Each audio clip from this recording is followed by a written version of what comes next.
Hi everybody, Donna Salazar here. Today I'm going to be playing with the 8-inch round gel plate. I'm going to be doing a bunch of techniques and using colors that I don't normally use because every now and then I like to just push myself to get outside of my comfort zone and just play and try things. So everything that you see isn't fabulous, and I'm leaving it in there so that you can see that not every print that you're going to have is going to be amazing. And it's just a piece of paper and a little bit of paint, and just experiment and just have a good time and play with it. You can use any acrylic paint that you like. These are the brands that I usually work with on my gel plates. I'm starting with the Paisley stencil from Viva Decor. I'm just adding some red paint over the stencil on a blank plate. And I'm going to add a little bit of texture with some shelf liner. And I'm going to pull the print right over the stencil. And that's what the first one looks like. And now I'll pull another print after I've removed the stencil. And this is what the second print looks like. You'll notice there's still a little bit of grunginess on the plate. And I've mixed some colors. I added a little bit of that turquoise color with barely any of the red that was still left on the brayer. Then I put the ring doily and rosetta stencils down and just brayered over those. And I'm going to pull a print right over the stencils. And this is what the first print looks like. Then I'll remove those and pull another print after I remove the stencils. And this is what the second print looked like.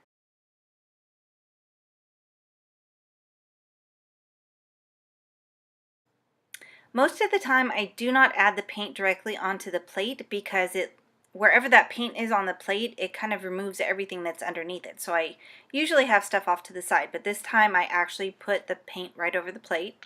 And it's kind of a turquoisey, bluish green kind of a color, and then I added a red over it, which is on the opposite end of the color wheel. So that usually doesn't work, but I wanted to see what was going to happen, and it kind of gave me a gray color. It wasn't too muddied because there wasn't that much paint mixing together. And the second one was actually pretty cool. Again, I'm leaving all of the stuff on the plate, and I'm going to add paint. Now, I normally do not use black, but again, I wanted to experiment. So I added the 2 stencils on after I added the paint, some large bubble wrap for texture, and this is for making latch hook rugs. Makes a great texture.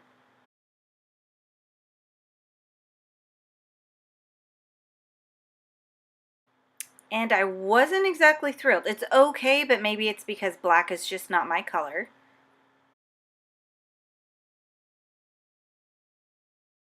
And then I'm pulling the second print. And that's what it looks like. And you'll see there is a little bit left there, but where I added that paint, you can see how it removed everything from underneath. And because there was still black on the brayer when I added that turquoise color, it gave me kind of a gray color, a really light gray color. Then I added some red over the top of that, and I'm pulling the print over the top of the stencil. And that's what the first print looked like.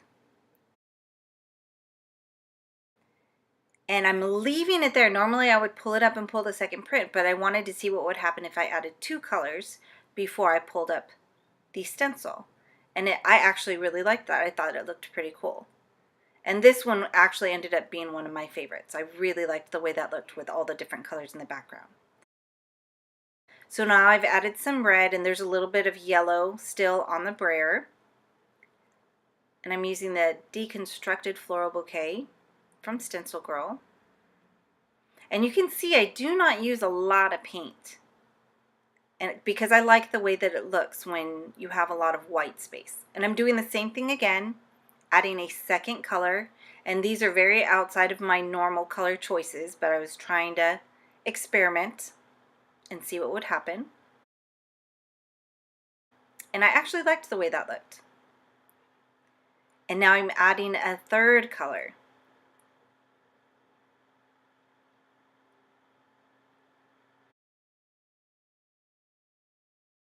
And that's the way that that one looked. And now I'm going to remove the stencil and pull the print that had the 3 different colors painted over the top. And it actually came out pretty cool. Now I'm going to use a really bright magenta. This is Golden Open. This type of paint gives you a very clean and crisp, more transparent kind of a print. I'm using the Paisley stencil again with shelf liner. And I'm going to pull the print right over the top, and it came out pretty good. I'm going to add another color because I'm kind of liking the way that the 2 blended colors over the top of the stencil are looking. And I like that one too. And now I'm going to remove it, and there's so much color left on the plate. And that one came out really great as well. Now I'm actually going to step back into my comfort zone a little bit. I'm adding some Liquitex Basics in white. It's a thicker, more opaque paint, and I usually get some really cool grungy looks.